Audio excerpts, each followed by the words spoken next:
कि घर में खुशखबरी आने वाली है। आपकी बहू गर्भवती है। यह सुनते ही मनोरमा की खुशी का ठिकाना नहीं होता। क्या कह रहे हो डॉक्टर साहब, मुझे तो यकीन ही नहीं हो रहा। क्या सच में मेरी बहू गर्भवती है? हाँ बहन हाँ, तुम्हारी बहू गर्भवती है और तुम दादी बनने वाली हो। वैसे मैं तो मॉडर्न सास हूँ, लेकिन देखा जाए तो मुझे इस दिन का पता नहीं कब से इंतजार था। ये दिन तो सच में कमाल का दिन है। आज तो मैं झूम झूम कर सबको बता दूंगी कि मेरी बहू गर्भवती है। मनोरमा खुशी से पागल हो जाती है और अपने घर में गाने बजाकर नाचना शुरू कर देती है। मेरी बहू गर्भवती है, मेरी बहू को बच्चा होने वाला, मैं दादी बनने वाली हूँ। ओए होए, आज तो खुशियों का दिन आया है। मनोरमा की खुशी को देखकर पंक्ति भी खुश होती है। देख रहे हो जी, माँ जी को कितनी खुशी है मेरे गर्भवती होने पर। जब खुशखबरी इतनी बड़ी है तो खुश होना तो लाजिमी है ना। अनुज और पंक्ति बात कर ही रहे थे कि तभी मनोरमा नाचते हुए घर के बाहर आ जाती है। मनोरमा थोड़ी मॉडर्न टाइप की थी और वो थोड़े फैंसी और मॉडर्न कपड़े पहनती थी। वो अपने घर के बाहर नाचते हुए मोहल्ले वाले लोगों को सुना सुना कर कहती है, ओए होए मेरी बहू गर्भवती है, ओए होए उसे बच्चा होने वाला है, ओए होए मेरे घर खुशियां आने वाली, ओए होए मेरी बहू गर्भवती है। मनोरमा के इस तरह चलने पर गली मोहल्ले की सभी औरतें बाहर निकलकर मनोरमा को देखने लगती हैं और आपस में एक दूसरे से कहती हैं, ये भगवान सत्यानाश, इस औरत में जरा भी शर्म नहीं है। देखो ना जरा अपनी बहू की गर्भवती होने की खबर कैसे मोहल्ले में सुना रही है। ये औरत तो शुरू से ही बेशर्म है। पता नहीं इसकी बहू इतनी बेशर्मी कैसे बर्दाश्त कर लेती है इसकी। ये तो कभी भी कुछ भी कर देती है, किसी के सामने कुछ भी बोल देती है। शर्म तो है ही नहीं सास के अंदर। अरे आजकल की सास ऐसे थोड़ी ना होती है। अरे थोड़ी तो शर्म करनी चाहिए थी। इसकी इकलौती बहू थोड़ी ना है जो गर्भवती होती है। ऐसे जता रही है जैसे पता नहीं इसकी बहू अनोखी गर्भवती हुई है। इस तरह मोहल्ले की औरतों की बातों को नजरअंदाज करते हुए मनोरमा अपनी मौज मस्ती में कूदती है, नाचती है और खुशियां मनाती है। लेकिन कमरे की खिड़की से पंक्ति ये सब सुन रही होती है। वैसे इसमें कोई गलत बात नहीं है। अभी तो मैं गर्भवती हुई ही हूँ। माँ जी को इस तरह मोहल्ले में नाचने की जरूरत ही क्या थी। मोहल्ले में नाचने कूदने के बाद मनोरमा घर में आती है। उसे देखकर पंक्ति कहती है, माँ जी लोगों के सामने इस तरह नाचने कूदने की आपको क्या जरूरत थी। आपको पता है ना गली मोहल्ले में लोग आपके बारे में क्या कुछ नहीं कहते हैं। मुझे ये सब अच्छा नहीं लगता। आपको थोड़ा सा सोचना चाहिए। मुझे किसी की कोई बातों का बुरा नहीं लगता। अरे जिसको जो कहना कहे, मैं तो भाई जैसी हूँ वैसी ही रहूंगी। दुनिया की औरतें तो मुझसे जलती हैं क्योंकि मैं उनसे ज्यादा मॉडर्न हूँ, फैशनेबल हूँ। बस इतनी सी बात है और कुछ नहीं। चलो मैं अब चलती हूँ, मुझे तैयार भी होकर जाना है, मेरी सहेली की बर्थडे पार्टी है। मनोरमा ऐसा कहकर वहां से चली जाती है और पंक्ति अपने मन ही मन मुस्कुराकर कहती है, चाहे जो भी बोलो मेरी सास है तो अच्छी और मुझे उनकी अटपटी बातें भी अच्छी ही लगती हैं, लेकिन दुनिया वालों को कैसे समझाऊं। पंक्ति इतना कहकर अपने सिर पर हाथ मारती है और इधर मनोरमा कमरे में आकर बहुत फैशनेबल ड्रेस निकालती है जो थोड़ी शॉर्ट होती है, लेकिन ठंड के हिसाब से वो बिल्कुल भी सूटेबल नहीं होती। ठंड तो बहुत है, लेकिन फैशन के दौर में ठंड की चिंता ना करें। आज तो पूरी पार्टी में सिर्फ मैं ही छाने वाली हूँ। मेरे जितना कोई और मॉडर्न होगा ही नहीं पार्टी में। मनोरमा ऐसा सोचकर पार्टी के लिए निकल जाती है। पार्टी में जब वो पहुंचती है तो वो देखती है कि पूरी पार्टी में सबने नई साड़ियां पहनी होती हैं, थोड़े गर्म स्वेटर भी पहने होते हैं, जिन्हें देखकर मनोरमा खुद से ही कहती है, ये लो जी, बंदर क्या जाने अदरक का स्वाद। अब इतनी ठंड में इतनी बढ़िया फैशन भी हर किसी के बस की बात नहीं है करना। आज तो मैं पूरे मोहल्ले में छा चुकी हूँ। देखा जाए तो मेरी सहेली का बर्थडे है, लेकिन बर्थडे गर्ल तो मैं लग रही हूँ।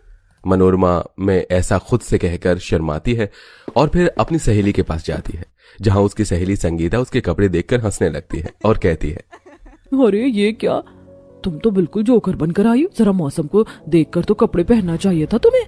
मेरी बेस्ट फ्रेंड जैसा ट्रेंड चलेगा वैसे ही तो कपड़े पहने जाएंगे। ठंड कौन देखने वाला है। ट्रेंड छोड़ो, ये तो बेशर्मी है।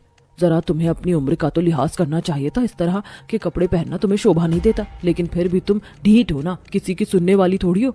तुम्हें समझाने वाला ही महामूर्ख होगा। ये सुनकर मनोरमा को थोड़ा बुरा लगता है और वो अपनी सहेली संगीता से कहती है, अभी क्या बुराई है मेरे कपड़ों में जो तुम इतना कुछ बोल रही हो। अरे मैंने जो भी पहना है उसे यहाँ के माहौल के हिसाब से पहना है, और तुम्हें क्या दिक्कत है। तुम्हें तो अपना बर्थडे सेलिब्रेट करना चाहिए ना कि मुझे मेरे कपड़ों से जज करना चाहिए। खैर छोड़ो, आज मुझे तुम्हारी बातों का बहुत बुरा लगा। अपनी पार्टी में मुझे बुलाने के लिए बहुत शुक्रिया, लेकिन अब मैं चलती हूँ। ऐसा कहकर मनोरमा पार्टी से निकल आती है। उसकी आंखों में आंसू होते हैं। घर आकर वो अपनी बहू को इन सब के बारे में बताती है। बस इसीलिए मैं उस लो स्टैंडर्ड टाइप की पार्टी से निकलकर वापस घर आ गई। मुझे ऐसी पार्टी में नहीं जाना जहाँ लोगों को जज करने के अलावा और कुछ ना आता हो। लेकिन माँ जी, अगर अब थोड़ा सा ध्यान दे तो लोगों का कहना बुरा भी नहीं है।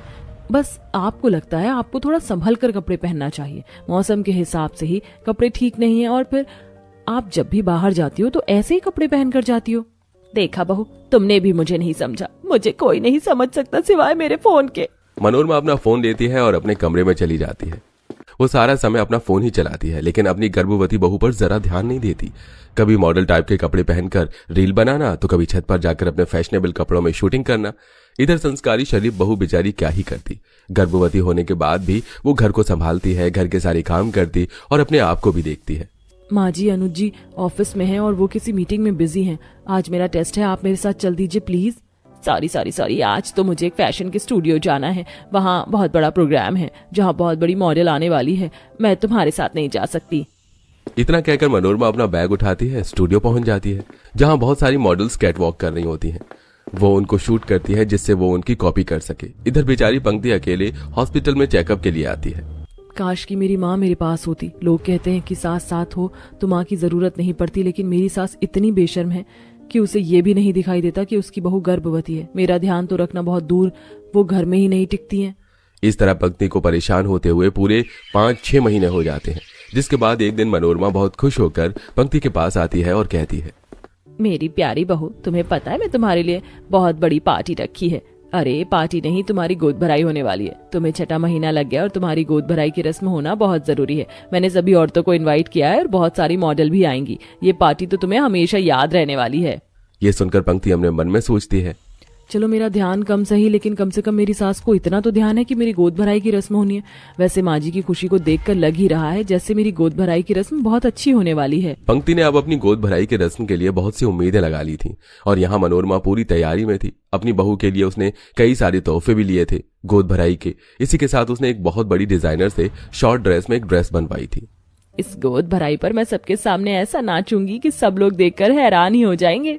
2 दिन के बाद गोद भराई की रस्में आती हैं। मनोरमा ने सारी तैयारी बहुत अच्छे से की होती है। चारों तरफ साज सजावट बहुत सुंदर लगती है। सब कुछ देखकर पंक्ति को भी खुशी होती है। सभी मेहमान भी आ जाते हैं, लेकिन मनोरमा का तो कुछ आता पता ही नहीं था।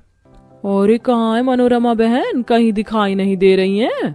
तभी अचानक से लाइट ऑफ हो जाती है और एक रोशनी आती है जहां मनोरमा शॉर्ट ड्रेस पहने डांस शुरू करती है। हे भगवान, ये क्या, फिर से मेरी बेशर्म सास ने सब कुछ गोबर कर दिया। मैं अभी तो सोच रही थी कि तमाशा क्यों नहीं हुआ, आखिर बेशर्म सास ने अपनी बेशर्मी दिखाई दी। ये गोद भराई की रस्म थी या फिर मुजरा? ये सारी बातें सुनकर पंक्ति को बहुत तेज गुस्सा आता है। दूसरों के ऊपर उंगली उठाना बहुत आसान होता है, लेकिन किसी को यह अधिकार नहीं कि कोई मेरी सास को जज करे। उनका जो मन करेगा वो वही करेंगे। ये उनकी पर्सनैलिटी है। हो गई गोद भराई की रस्म, अब आप लोग यहाँ से जा सकते हैं। पंक्ति के गुस्से के आगे सब लोग वहां से चले जाते हैं। इसके बाद पंक्ति रोने लगती है। अपनी बहू को देखकर मनोरमा को बुरा लगता है कि इतने में उसका बेटा कहता है, देखा माँ, आज अपनी मनमानी करने के चलते आपकी वजह से कितना बड़ा तमाशा हो गया। अरे क्या जरूरत थी ऐसे कपड़े पहनकर सबके सामने नाचने की। ये उम्र आपकी ये सब करने की नहीं है। आपको ये छोटी सी बात समझ नहीं आई आज तक। मुझे माफ कर दो बहू और बेटा, तुम भी मुझे माफ कर दो। मैंने बहुत गलत किया, अपनी मनमानी की और जरा भी शर्म नहीं रखी। अपनी ही बहू की गोद भराई में मैं बेशर्मी से डांस कर रही थी, लेकिन मैं वादा करती हूँ आज के बाद ऐसा कभी नहीं होगा। मनोरमा अपनी गलती सुधारने के लिए कुछ समय बाद फिर से गोद भराई की रस्म रखती है, जिसमें वो अपनी बहू के ससुराल वालों को बुलाती है।